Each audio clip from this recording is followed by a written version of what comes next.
Hey everyone, Metal Scholar here. In this video, I wanted to catch you up on my last 2 visits to my favorite coin shop and do an unboxing video. Actually, if they come in bags, it's technically an unbagging video, right? Let's get into it.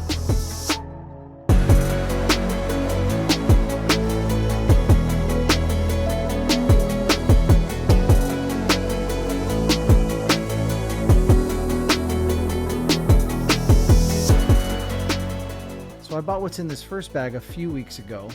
This is a silver buffalo, a 1 ounce round. If you watched my last video, you recall I released the buffalo. I released them from their capsules and put them into tubes. I noticed that I only had 29, and so I wanted number 30. So I added a 30th round. So this particular tube that I have has 9, so here comes number 10. Boom, there we go. So I've got 30 of those guys. 10 more and I will have 2 tubes full of American buffalo rounds. So then I picked up some mercuries. It's always good to add some constitutional to your stack. I've got a few tubes I'm working on, so this puts me a little closer to filling one of them. I love how the Coin Corner puts all their constitutional in a bin and they let you just rummage through it and look for what you want. I love the sound of them too. When I was a kid, I didn't really appreciate it, but being older and just knowing that that's 90% constitutional silver, that's real money, it definitely has a different sound. I think because it also has a different meaning. So I'll be adding this to one of my unfilled tubes of mercuries. I really like the idea of tubes because they make great goals. To have like a goal, like I want this filled, it just sort of gives you something to shoot for.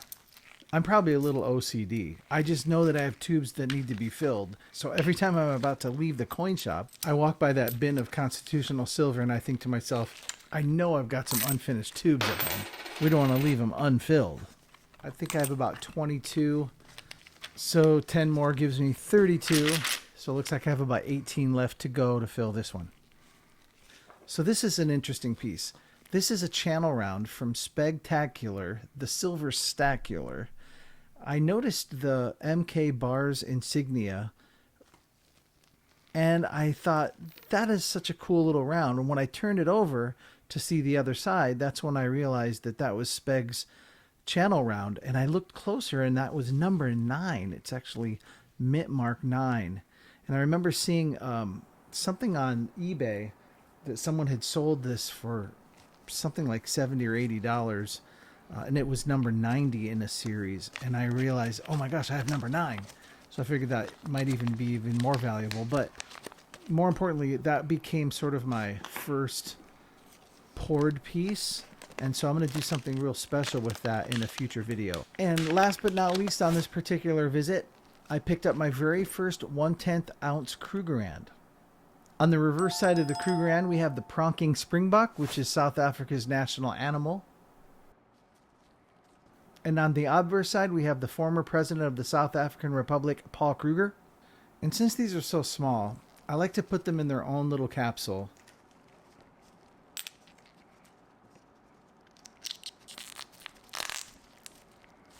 Just gotta love that sound. This is actually my 4th 1/10 ounce piece. So this brings me to my next visit, which happened a couple weeks later. Just empty out these contents here. Picked up a nice Walking Liberty $50.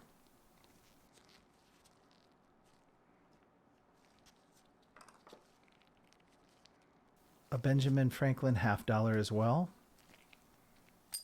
And I figured, well, if I'm going to buy one, I'll buy 2. So I bought a second Walking Liberty.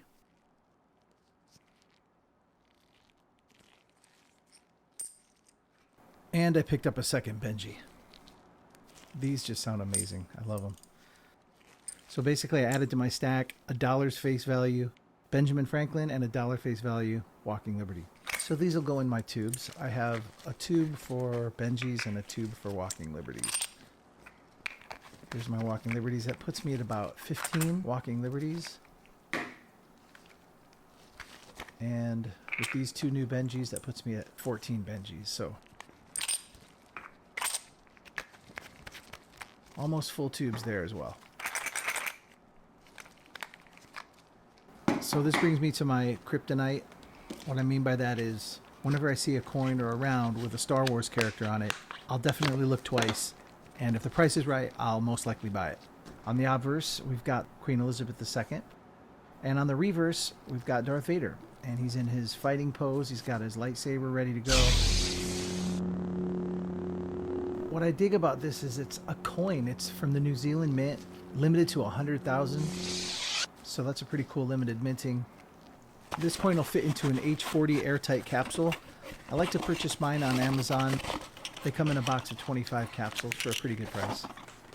And then once it's in a capsule, I tend to put all my coins and rounds that are more collectible, like movie themed, into the same tube.